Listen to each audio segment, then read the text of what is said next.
All right, what's up, guys? Welcome back. So we're playing some Dota 2 right now. This is actually a replay of a game that I had earlier this week. Now, a lot of you have been asking me to make Dota tutorials, which I don't think I'd be really good at because I'm kind of scatterbrained when I'm playing Dota, and it's kind of hard to give people exact directions. As this guy's experience firsthand, I brought Wes along here because he's a new player, so he can kind of ask me questions about what's going on. What's going on, guys? And basically, I'm going to try to do my best to explain exactly what's happening as it's happening. So maybe some of you new players can get some insight into what I think when I'm playing, and also generally the kinds of things that you're supposed to be doing. But essentially the way random draft works is it's sort of like captain's mode, but there's no banning phase. So each person sort of take turns picking heroes from a smaller hero pool. So in this instance, well, in every instance, you have one player that picks first, then it's two from the next team, two, Okay. and then until everyone has a hero. So it changes it up a little bit, but it does actually give you a selection of heroes. Yeah, there's a decent number of heroes to play. I picked first, and I grabbed Rubick. Basically, the first thing that you want to pick is your team fight, because there's probably going to be a decent amount of carries left in the pool. Okay. Unless you're playing in a noob game and the other team picks like all carries. So you want to pick the heroes that are going to be more useful to your team early on, and then you can kind of swap. You can actually swap heroes once you're in the game. So it's like, Oh, cool. I'm going to pick us the Rubick so that we have him, and then if anyone wants to play him, they could swap me, or I can just play him. That's really cool, actually. Yeah. So, yeah. All right, I have myself selected here, so you're going to see exactly what I saw during the game. Prepare for And battle. I'm playing as the Rubick. So basically, Rubick's strong suit is that he can steal other people's abilities. He'll steal like the last spell that you used. So you can steal like And then- Pudge's hook and stuff like Yeah, you that. can steal Pudge's hook. So in this game, there's like weird things that I can steal in this game. Like I could steal Shackle from Shadow Shaman. I could steal the Shackle from Windrunner. I could steal her Power Shot, Puck Ultimate, Puck Orb, a bunch of different things. And I've elected to go in the middle lane. My team let me do it. And most people play Rubick as a support nowadays, like especially in the pro scene. But Rubick mid is really strong. It's probably my favorite thing to play in Dota 2. I don't think Rubick's really my favorite hero, but my favorite thing to do in Dota 2 is when I pick Rubick, getting to go middle, Okay. because I like to have 30 fun. seconds to battle. And basically, the start of the game here, I don't really care about the 0-minute rune. So for those players that don't know, here I'll. Can I ping on the map when I'm watching replay? I can't.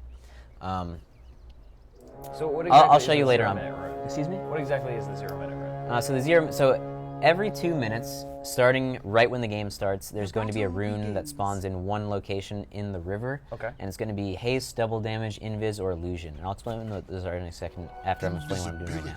Okay. So in the mid lane, you really want to get a positional advantage. And you do that by blocking your creeps to try to make sure that you're fighting more toward your tower. And what I'm doing right here is I'm letting my range creep go first because he does the most damage. So I want him to die first so that the lane's going to push more toward my side. Okay, great. That's cool. And I just got the deny on him as well. Those of you that are League of Legends players this is new to you, but you can, when your creep is below a certain health percentage, you can actually attack your own creeps. And if you get the last hit on them, on your own creep, then it's called denying them. And essentially, they get less experience and they get no gold. So obviously it's important. And it looks like someone on my team already got first blood, which is nice. It's nice starting off. And as you can see, because we got that range creep out of the way, now we're fighting more toward my tower, which is always beneficial. And essentially what I'm trying to do right now is just get a fast bottle. Bottle's an item that gives you health and mana regeneration when you use it. It also allows you to pick up the runes and store them for later on. Oh, see, that's useful. Okay. Yeah. That's cool. Yeah, they have something similar in League of Legends, like the Crystalline Flask, but again, you can't pick up buffs and Yeah. store them. So what he's doing is he's phase shifting when I'm trying to attack him, and he can use that to dodge attacks.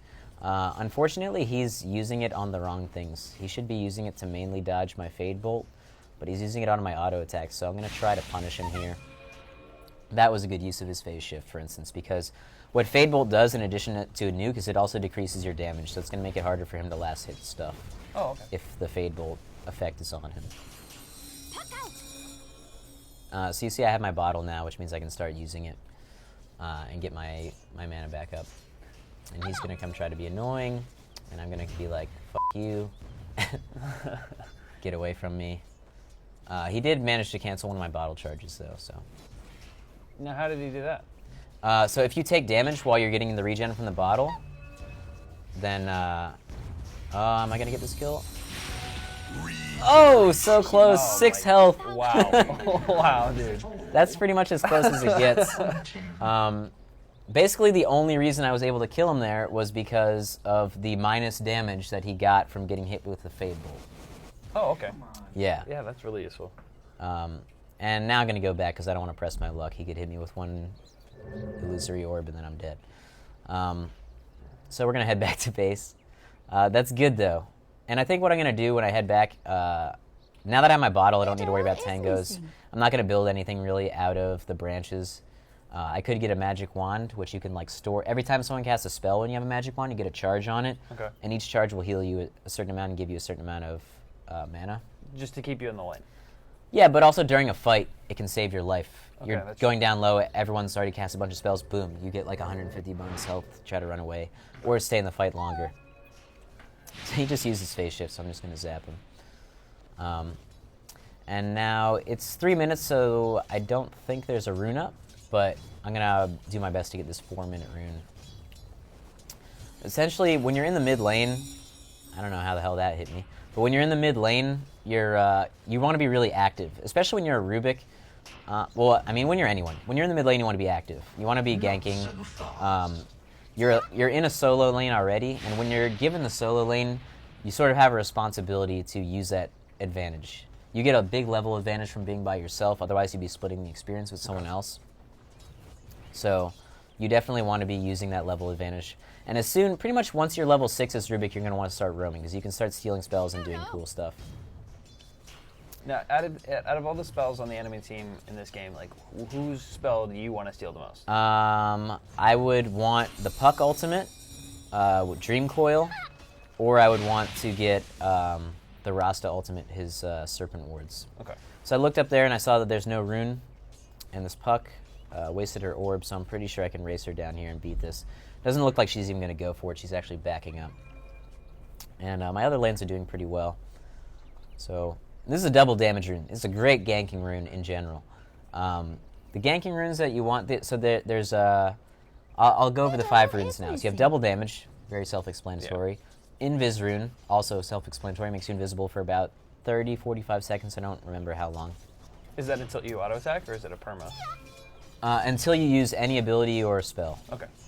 And then you have illusions, illusion rune, and basically what that does is it makes 2 copies of you. They can do damage, they can't cast spells.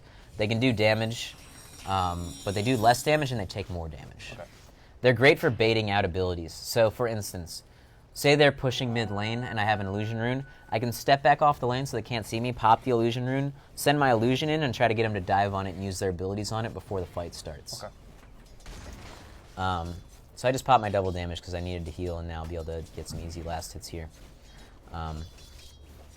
But overall, this game's going relatively well. It's 4-3 right now. So it's not like we're up by a lot, but I'm going to want to start being more active. For those of you that are like, he's not calling missing, I was playing this game at home and I had my mic on, so I was communicating with my team. It looks like this Prophet, if they don't have a rune here, is definitely going to go down. He's at very low life. And yeah, he's dead. And he's pretty much dead. Yeah. And now we're going to come up to top lane. I got half mana, so I can do some stuff. Okay. The Ursa's coming in and trying to kill this Troll Warlord. Luckily, he had this Axis, which, oh man. Triple kill, triple kill, triple kill. Wow. Triple kill. I think you might have played this game before. What? I think you might have played this game before. Yeah, just a few times. Basically what happened there, for those of you that obviously went really fast, for those of you that don't know what happened. Basically what happened was the Troll Warlord got caught out, and he has this ability called Whirling Axes, which does damage to everyone around him and also gives them a very high miss chance. Okay. So it might even be 100% for as long as the debuff lasts. I don't quite remember because I don't really play Troll Warlord, but essentially they caught him, but he used his Whirling Axes and they couldn't hit him with their auto attacks. I then Fade Bolted. I didn't even steal a spell. Oh no, I did. I stole his Earth Shock, which basically it'll do. It's only level 1, so it's kind of cool. The spell that you steal is the exact level and effect that they have. So say, for instance, there's an item in this game called Aghanim Scepter, and it buffs your ultimate up. Right. If you have Aghanim Scepter and I steal your spell, I get the Aghanim's version of your spell. Oh, you're kidding. That's awesome. Yeah. So I get whatever spell you have. Say I'm super underleveled, and this is why people play him as a support. If I'm super, like I'm level 6 and you're level 11, if I steal your level 11 ultimate, that's what I get. So even though I'm super low level, I still get the full benefit of your spell. And this Necrolight's being nice. He's camping out this haste rune for me. And I'm going to use it to once again murder everyone's face, hopefully. Give him the. So I used the Earth Shock, and then I stole the spell that he had, which I think is his ultimate, actually. And yeah, we're able to get him before he teleports out, which is nice. Now, how many kills is a mega kill streak? Mega kill streak is 5 in a row. And I got this illusion rune. I'm not quite sure what this guy's doing, so I'm going to use the illusion rune. I don't quite know where he thinks he's running to. But, oh geez, he's kind of beating on my face right now. But I did hit him with the Fade Bolt. And I think he's going to die to the tower. Yes! So there's the unstoppable streak, which is nice. And then we got Windrunner down on bottom here. I'm just kind of checking the lanes. Oh, what I did was I tried to see if I could maybe hit her with the Nature's Prophet ultimate that I stole, which I did hit her, but didn't do that much damage. It's only level 1. Because basically my thinking was, if it nukes her really hard, then Tidehunter could blow Ravage and yeah, blow all the spells and kill her. That's not the case, though. But it's a fun spell to steal, nonetheless. If I was like thinking about trying to farm a bunch of items, I'd probably keep the spell because you can use it to like nuke creeps all over the map and get a bunch of gold. So you can hit anyone from anywhere on the map with that? Yeah, Nature's Prophet ultimate, you target somewhere on the map, and then it'll bounce around and hit everything in that area. Okay, that's pretty cool. And it looks like he's trying to farm in our jungle now because we've been killing him in his jungle. But I don't really like that. I want to go see if we can kill him. Now, they actually have 2 jungler characters in this game, don't they? They do. They have an Ursa and they have a Nature's Prophet. So if they were being smart, looks like I got the. Can I get the Dream Coil as well? I can. I got her. All right. So I hit her with the Dream Coil. That snapped, and I couldn't find her before. Yeah, I remember when I was playing. I used it and I couldn't find her. She looks like she just ran straight away. Okay. But Dream Coil is a great spell to have. Essentially, what Dream Coil does is it allows you to dictate where you want a team fight to happen because they can't move outside the radius or they get stunned. Okay. Right? So say they're pushing the tower and your team's not quite there. Okay, Dream Coil. Now they're stuck there for another few seconds. Or they're going to be stunned and then they're stuck there anyway. Yeah. It also allows you to catch people that are running away. There's a million uses for it, and it does a little bit of damage in a mini stun. So it's also great if someone's trying to town portal out of a fight. Popped it down, mini stun, it cancels the TP. Oh, that's cool. And I'm going to come in and kill this puck. Probably. No, yes, no. I better get her. Oh. Nope, Tidehunter got her. Yeah, not worth chasing. And then Windrunner. And then I pop my regen rune that I picked up earlier, and I'm right back up to full health. Now, there's a lot of crazy stuff about this game that you don't get out of League of Legends, like the regen runes and a lot of the spells are pretty crazy. I mean, there are some things about League that are cool. Like, I think it's cool that you have the like sort of summoner specializations and stuff that you can get, which kind of means that you can play heroes a bunch of different ways. But the thing about Dota is you can do the same thing. It's just based on what items you get as opposed to what you already start the game with. Right, and in League of Legends, it's more like, you know, I think I can kill this Windrunner. I think I probably do. Yep, there's a Dream Coil. See, now she can't run away. She's silenced anyway. I'm going to lift her up, and she's going to be murdered. Yep. See how good Dream Coil is? She had no options. She literally had no options at that point. If we wanted to dive her and kill her, we were going to kill her. Because as soon as the Dream Coil hit, even if she wind runs out, she's going to break the coil and get stunned, and then I can lift her and pull her back in. Plus, Dro's got the cold arrows that you saw there, which is just a movement slow. And I'm not sure if it does attack speed as well. I think it might just speed movement. I don't play Drow that much either. I think I've played her like twice. Looks like they're pushing this top lane, so let's go ahead and stop them from doing that, eh? Dire's Dream bottom Coil tower is almost under back up. Will I get to use it? Will I get to use it? And it looks like our team in general is just doing well at this point. 14-6 is the score, so You have half of your team skills. yeah. Let me. So the gold earn graph, we're just above 3,000 at 12 minutes in. That's crazy. And the experience graph is about 2,500, 12 minutes in. Once again, that's definitely not a good sign for the enemy team here. So they're they're not doing so hot. And basically, Dire's top I'm tower is just under kind of attack. standing here, like even if they have a ward, I'm just showing myself because my team's up here with me. So we're just pushing this tower, and I'm like, yeah, we're here, we're taking your tower. There's nothing you can do about it. I'd imagine they're pretty afraid of you at this point. What's that? I said I imagine they're pretty afraid of you at this point. I mean, they're not going to be afraid of a Rubick so much, but they are afraid of my team. And they're afraid of what I'm doing Dire's to them in top team tower fights. has fallen. We haven't really had that many team fights. It's more of just been us ganking people very successfully. TPing back into the middle lane so we can get this mid tower as well. Now, one thing that most new players always forget to do is carry a TP. You pretty much always want to have a TP on you. Dire's middle tower You can is see under like attack. just how much more effective my movement around the map is when I can TP into fights and Dire's middle TP tower down has to fallen. experience. Radiant's Like bottom especially as a tower carry, is it's under super attack. important because it's like, okay, I'm getting pressured in this lane. There's not much farm. Okay, but there's some farm top. Boom, TP top. Now you're farming more. Yeah, that's definitely one thing I always forgot to do. And wow, I just got a double kill. Oh, dude, this is the best. So I stole overpower from the Ursa right before we killed him,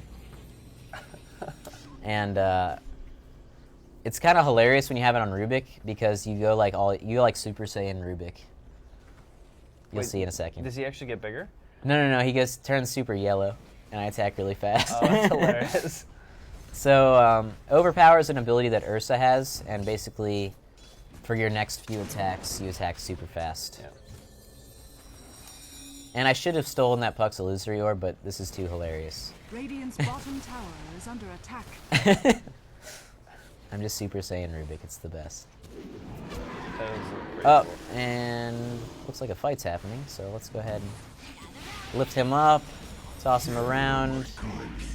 Let's see if I can get my holy shit streak here, which is 10 kills in a row. There it is. Wow. Holy shit. That's beyond godlike. No zap her. Probably. Oh, didn't get the kill, but. Now I can Super Saiyan Rubick the tower down. Oh, and it looks like there's Shadow Shaman Rage Quit. So Dire's that's middle tower is also under generally attack. not a good sign. At this point, And now at this point, I picked up a Force Staff, which is great on Rubick because you can steal spells and then force yourself out, or Dire's you can top force tower yourself is under in to attack. steal an important spell. And yeah, that Shadow Shaman's gone. Decided to pick up wards and do supporty Dire's things since we top haven't tower even had has that all fallen. game. And this is when the other team gets mad. You rage quit, Dire's report him middle please, tower is under attack. says the other team. And this is pretty much GG. I would imagine. I wouldn't be surprised if they all leave soon. I'm pretty sure they did. Yeah, there go the disconnects. And that's going to be the end of the game. Any questions, Wes? Yeah. Do you have any suggestions for how someone would want to play Rubick more support and Dire's bottom less tower is under So- attack. kill everyone? Well, when you're playing Rubick support, you're in the lane with someone else. Okay. So you're going to level him pretty similarly. You're probably going to want to max your Fade Bolt first because Dire's the nuke's bottom tower important. is under attack. If you're against someone that's farming, Fade Bolt is great because it makes it harder for them to last hit. Okay. The lift is amazing. Dire's Just middle because you can tower pull is under people to attack. you. You basically use his lift like a stun. It essentially is. It's a stun, and then you can control their position a little bit. Okay. Dire's Um, bottom tower is under Obviously, when you're supporting, you're going to want to be buying wards and stuff. So, pretty much when the game starts, you want to get courier and wards. If you're super tryhard, you also get sentries to de-ward them immediately. But Radiant most people that are watching this video aren't going to be in a high caliber enough high caliber enough match where that's important. So wards, and then items you want to work toward when you're support. Obviously, the Force Staff is great for Rubick, so that's something I'd recommend. But basic boots and wards, and then if you happen to be doing well enough that you can get luxury items, go for a Force Staff. Always a good item on Rubick. And I was going to say your pro tip is to absolutely 100% buy TPs. Yeah, always carry a TP, no matter what. Always have a TP on you. And that's going to be the end of that replay. It's a quick game, but I figured it might be useful to go through and kind of talk, because people have been asking for tutorials. Yeah, it's awesome. I know you've been wanting me to keep playing some more Dota and get off of League of Legends for a little bit. Yeah, for sure. I have nothing. Let me guys get this straight. Everyone's like, Sohinki hates League of Legends. I'll probably play League of Legends on my channel at some point. I don't hate League of Legends. I'm not one of those Dota players that's like, F League. But I do think the Dota is a better game. It's the game that I love, so that's why I play it. Right. And I think that's it, guys. Thanks for watching. Check these out, by the way. I just got these XP7s from Turtle Beach. They're pretty amazing. Anyways, guys, that's going to do it for this video. We'll see you next time.